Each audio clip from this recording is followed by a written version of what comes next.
How you doing, guys? Welcome back to another video. This is something new. This is a analysis video on the Pro Exhibition race that happened yesterday in Baku. Now I'm going to be doing this as analysis from Jarno Opmeer's perspective. Going to be trying to analyze in how he tackled this race, battling along with the others. But I'm not going to watch the qualifying. I'm going to skip that. You can see this here currently, exactly how it is. So he actually qualifies P2 with less than a tenth between them. So it's a very, very close qualifying race. And that's usually the case with these esports drivers. You know, they are really, really close when it comes down to just one shot lap pace. So Tanita did get pole. Jarno Opmeer in second. Lucas Berkeley in third. Now I am going to get onto the start of the race right now. Okay, so as you can see, Jarno Opmeer is obviously starting on the softs, as all of the top 10 are, because of the fact that they qualified on those tyres. So they have to start the race on whatever tyres they qualified on, of course.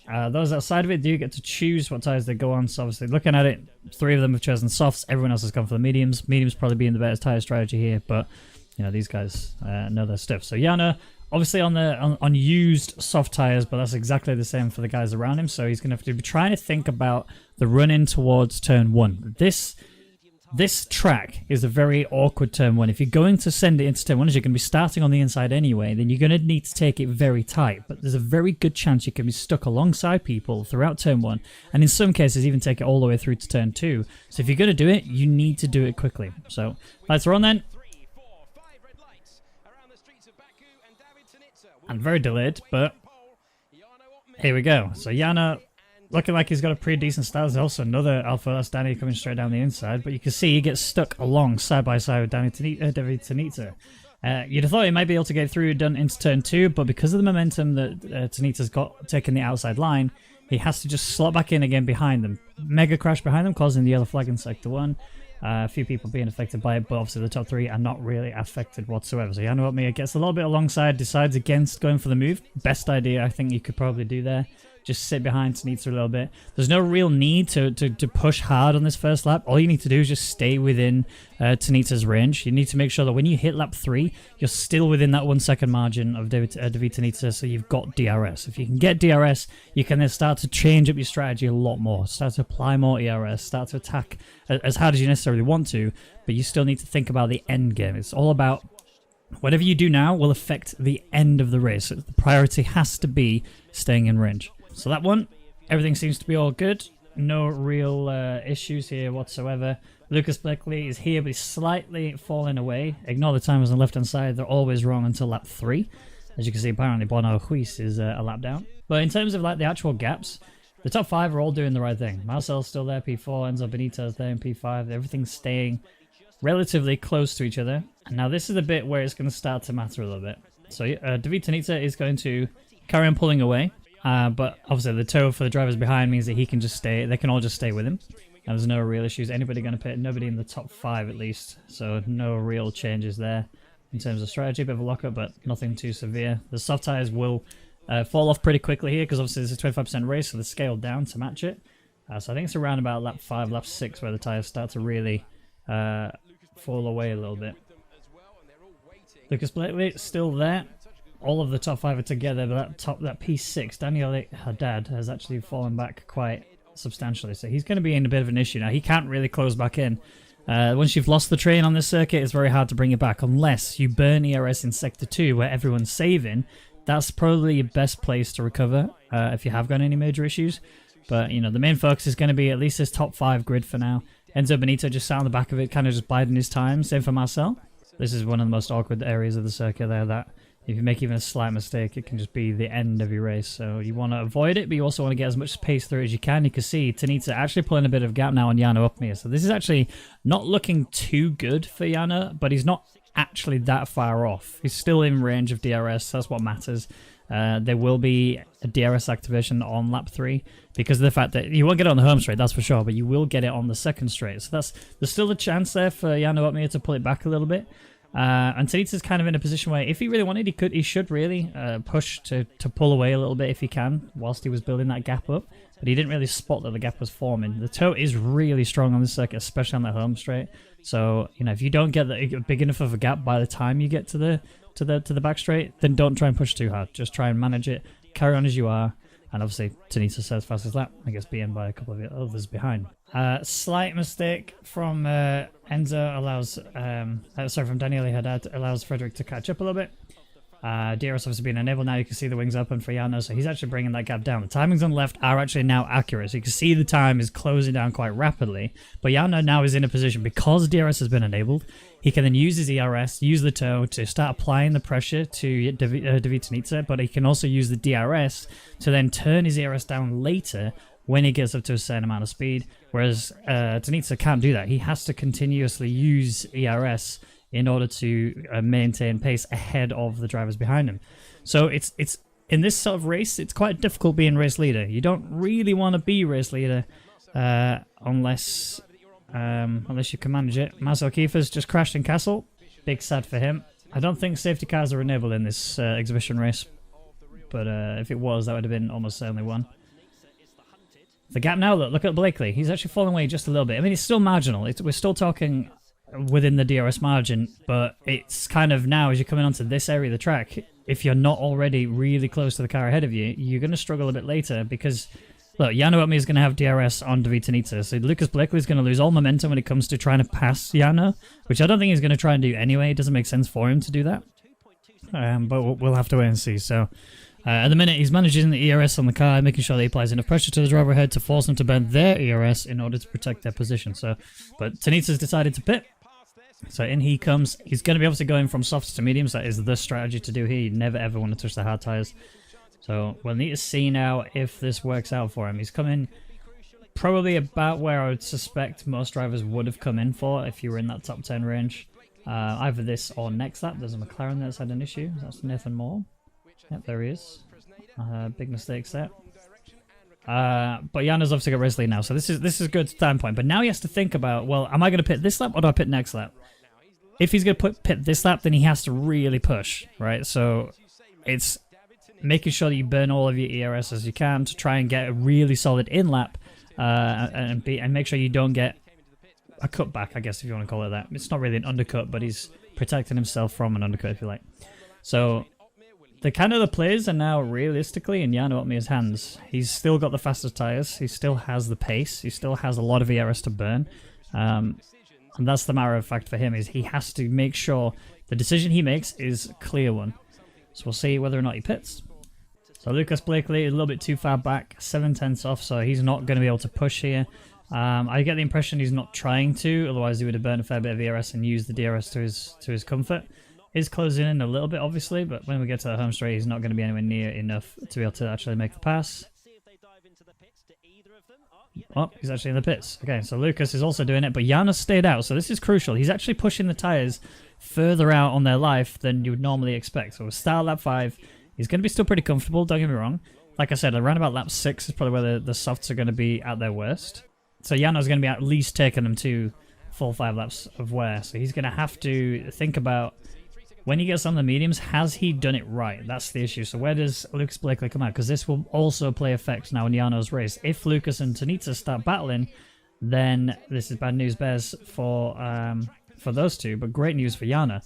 The fact that Lucas couldn't get ahead of Nathan Moore when he came out of the pits means it's now going to be of an issue for him. He's lost a bit of time there. He's actually going to then manage to get through into turn 3. Tanita is here as well, so in terms of Lucas and Tanita's battle, Tanita's in a bit of trouble. He has to pass him quickly so that Lucas doesn't pull away, but at the same time, it's not like it's going to be that massive in terms of the change. There's Tanita fighting with the McLaren. This is actually going to cost Tanita a fair bit, but he did make the move stick, so he's actually going to be pretty okay. If that had gone south, if he'd have actually been stuck alongside of him for a little bit too long, he would have lost time.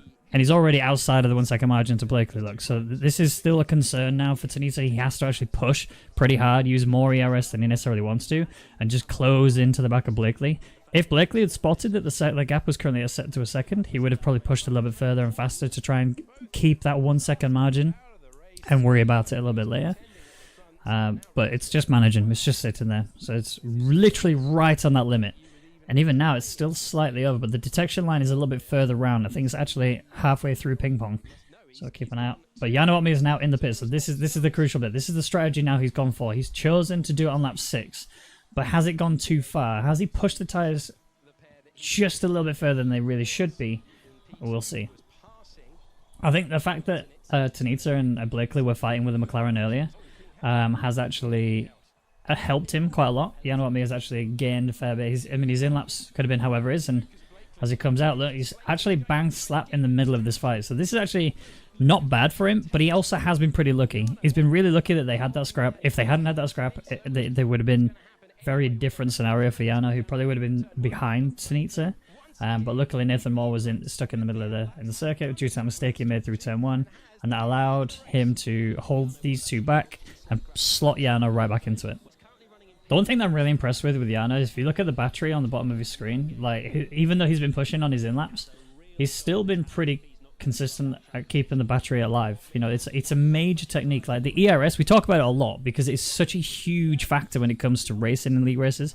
You have to make sure the battery is well managed, because if you even slightly burn too much of it, you're going to lose a hell of a lot of power, and these guys are just going to take off. You know, that's one of the main characteristics. Whether you like it, whether you hate it, it's, you know, that's part of what the current scene is like.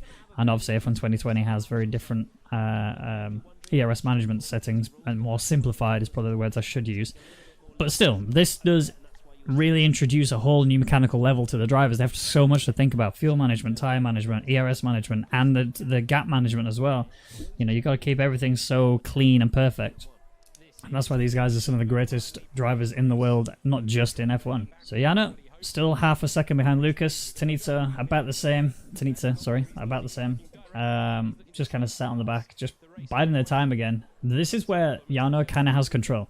What he needs to do now is apply pressure to Lucas, make it so that Lucas has to burn his battery, like I said before. If you sit in the back of someone, use the DRS to just charge it. Look at his ERS mode, mode 5 now. And he to switch it right down to mode 0 as soon as he got to gear 6, because the DRS is when it starts to be massivly effective there.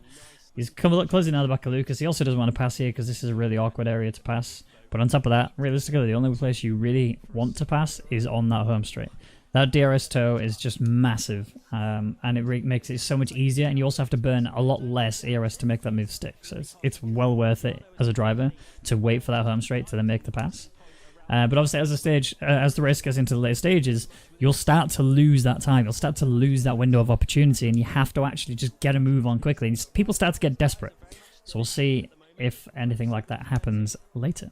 All right, here we go then. As we come on to the back straight again, you can see the gap now is about 7/10 between Lucas and Jarno. So clearly Jarno's not going to go for a push here. He's actually just conserving a little bit. But this actually gives Lucas a little bit of breathing room. He doesn't actually have to really push too hard because of the fact that the gap is as big as it is. Yes, Jarno's still going to get DRS, and yes, he's going to have the toe, and he will still close in quite quickly.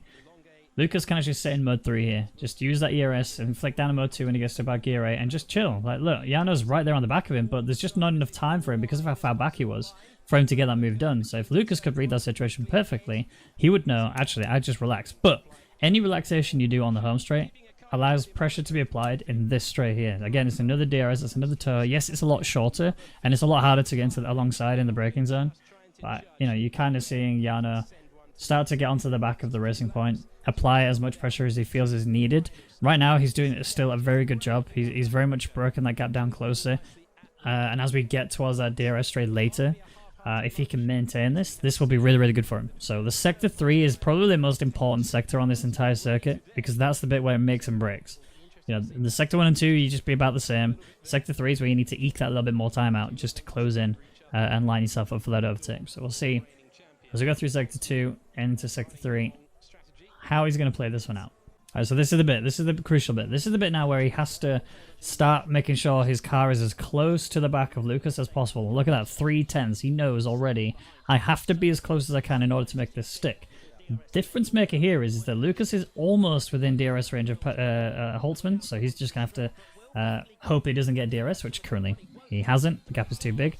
But look at Jarno. He's just over 2/10 between him and Lucas, and already before we even get to the DRS zone, he's about to make a pass. There's the DRS zone, gets the wing wide open, and all he's going to do is just cruise on through. He's already ahead. Lucas knows this is his done dealio. I just need to worry about Tanita, which Tanita's just too far back. So Lucas falls into P2, and Jarno can now start to manage it. So we've got 4 laps to go. Lap 9 of 13. We have to start thinking about the end game. How do we play this out here? We don't want to fight. If we fight, we lose a lot of time, and anytime we lose, it brings Tanita more into this fight. Obviously, there was a little scrap which allowed Tanita to come closer. It's only 2/10. between them. But again, we're into the area of the track now where it's really hard to make an overtake.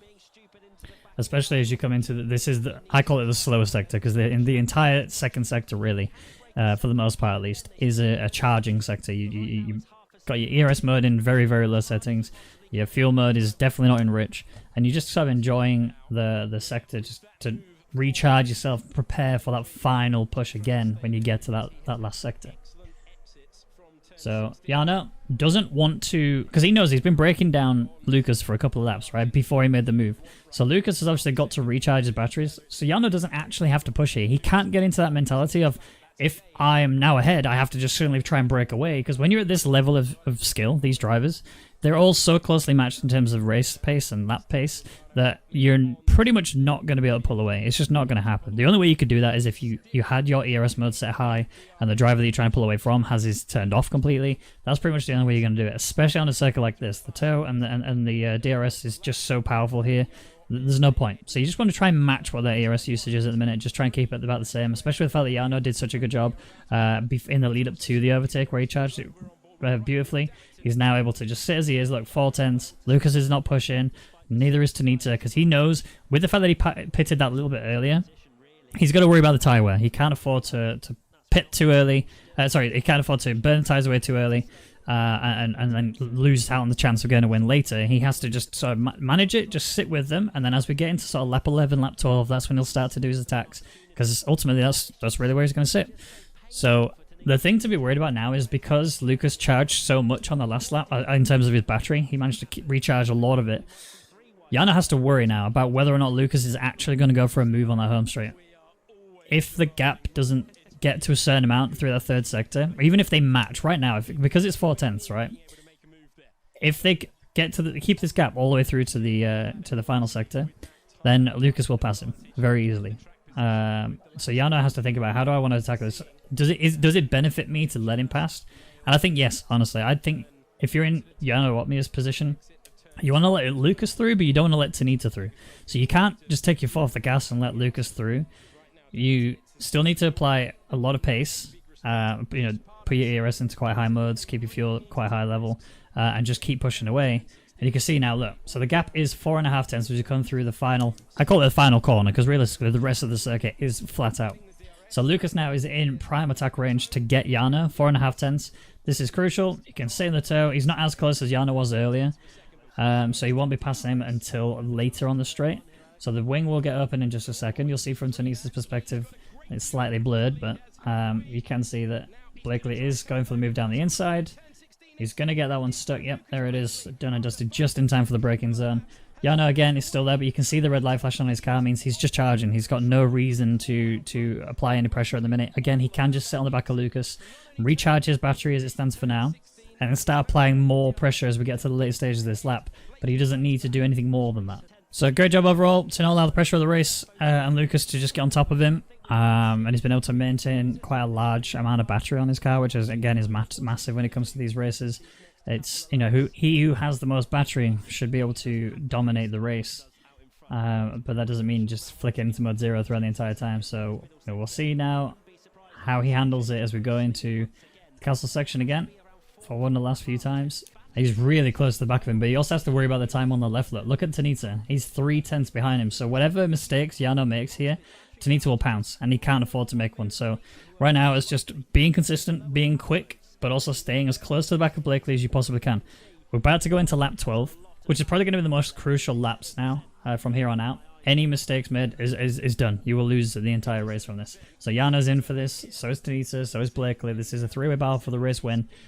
Blakely is looking really strong, and so far I think personally he's played this almost perfectly. The only mistake that wasn't really a mistake was he got caught up in Nathan Moore's mistake when Nathan Moore lost it on turn 1. He couldn't pass him in time for turn 2. So here comes Jarno. Lucas goes defensive on the inside. This is better for Jarno because he's going to have more momentum through it, but he hasn't been able to get the move done in time for turn 1. But again, same sort of situation. Now that he's not alongside of him, he can actually use the racing line to then apply as much pressure as he wants. Here we go. Charging hard up to the back of him. 2 tenths could go for it, but the red light's on, which means he's not going for it. So that tells me very clearly he is still trying to apply pressure to Lucas because he has to worry about Tanita behind, but he doesn't want to apply too much pressure that they end up battling for too long, and Tanita can capitalize. So really, really good from them to keep it as clean as they are. But Jarno has to pass Lucas this time on the home straight. He has to make sure that on this lap he passes. I know this sounds odd. If it was a two-way battle for the race lead, he doesn't want to pass here. He wants to wait till the last lap. But because it's a three-way battle, he can't afford not to. He has to apply as much pressure as possible to Blakely, purely to make sure that Blakely is dumping what he can and is being as fast as he can, so that Tanita has to do a very similar thing. Basically, Jarno has to prey on his opponents here on the fact that his ERS management is that good. You know, the other's good too, but he seems to be just that little bit further ahead. So we'll keep an eye out. 3/10 is the gap between Jarno and Lucas. Tanita is about the same, so this is still looking good for him, but the difficulty he's got is he's going to have to pass Blakely on this lap in order to achieve it, because Jarno's got DRS as well. There's no way that Tanita's going to pass Jarno unless there's an awkward touch. But the gap is a bit too big for Jarno, so he's not actually going to be able to pass here in towards towards turn 1, sorry. It's just way too big a gap to achieve that, so keep an eye on Jarno's lap time, his interval time, sorry, 2:10 right now. He's going for around the outside, but you can see just how much tidier Lucas is on the inside, almost a little contact there. And then we come into turn 2. This is crucial, little touch there into the racing point. Look at that, just stabilizes him a little bit. And this actually, again, he gets a bit on the accelerator. It does not actually Lucas turn into him. That's him just stepping a bit too hard on the throttle. And look how much now this has benefited Jarno, because Jarno's ahead. Lucas and Tanita are going to be scrapping turn 3, sorry, and then coming in towards turn 4, they're going to be still doing the same thing because they're still alongside. They're not going to concede. Neither of them want to concede. This is the final lap. Little contact with the wall there has actually slowed them down, but look at the gap that Jarno Opmeer has got between him and Tanita. Again, he's been very lucky in the fact that they're scrapping so hard because it's actually allowed it. Look at 1.2 seconds before we've even finished Sector 2. All Jarno has to do now is turn everything up to full. Just goes full everything. And just keeps that gap at over 1 second. If he can maintain that over 1 second margin, he will never ever lose this race. The only way he loses this race is if he crashes. So now this is pretty much a fight now to see who's going to get P2. You kind of feel bad for Blakely because he's drove this race pretty perfectly. But at the same time, so is Jarno. He read the situation. I think he's been quite lucky too in the fact that the people around him have been battling. But that doesn't take away the strategy almost worked out perfectly for him. The pressure he applied on the drivers ahead of him and behind him were pretty much perfect. So, you know, overall, as you can see, 1.4 seconds, there's no way Tanita's going to be able to close in on Jarno. It's now just a question of who's going to get P2. And as it stands, Jarno Opmeer will take the win. Lucas Blakely will recover and secure P2. So Jarno does manage to secure the win, which is a very big moment for him. Really well done. Overall, he reacted perfectly to the situation. But if I was to sort of just summarize the entire race, I think realistically, Jarno needs to go buy a lottery ticket. He was very lucky with the fact that Lucas got stuck behind Nathan Moore. That also held Tanita back, which overall, they actually played the strategy perfectly. They had the alpha strategy, if you like, and I don't mean ALFA. You know, they pitted at the right times. They came out pretty much together. Jarno, I think, just went a lap too far. If he'd have pitted at the same time as Lucas Blakely did, or even David Tanita, then I think he'd have been fine. But, you know, he still was lucky in that respect that the battling happened. But at the same time, you can't take anything away from the fact that he had a lot of solid moments here. His race pace was brilliant. His general reactionary skills to the whole situation, his ERS management was perfect. And I think, you know, again, with all that combined, it does make, it give him the win in his debut race for Alfa Romeo Esports. So it's really well done to Jarno Opmeer. Something I'd like to see from him in the future is to just understand the tyre performances per lap to avoid losing out via the pit stops. And what I mean by that is, pretty simply, he took the tyres just 1 lap too far. If he'd have pitted, like I say, on the lap before it or the lap before that, at the same time as Tanita did, he'd have been fine. I think he'd have been able to just battle all the way out, not a problem. And everything would have been okay. Had Nathan Moore not been there to hold him back, that would have really made it difficult for Jarno Opmeer. Alongside that, at the same time, he was, again, quite lucky that Blakely and Tanita had a battle, and you could argue that that battle wouldn't have happened had Jarno just not tapped the back of the racing point. But, you know, ifs and buts and whatever. That's the situation that happened. You know, there was a contact. However it is deemed by the stewards is whatever. I think ultimately you wouldn't call it more than a racing incident in my opinion. It was just a very, very, very mild touch, but it did make a massive difference to the race. So, you know, fair play to Jarno. Well done on the win. Again, Lucas Blakely did really well. Tanita just kind of, I think he bided his time a little bit too much. got really complacent and needs to make sure he doesn't do that in the future. But that's it, guys. Thank you for watching the video. If you made it this far in, if you did, please click the like button. It really, really helps me out a lot. And if you enjoyed that even more, then please hit the subscribe button as well. Again, all the support is very, very much appreciated. If you like this, I plan on doing this on a more regular basis. And maybe if you fancy it, maybe just send me some of your clips as well. Racing from your racing leagues or whatever. Ideally, give me a telemetry as well so I can see everything on there and I can analyze it a little bit better. But I hope you enjoyed the analysis, and I'll see you guys next time.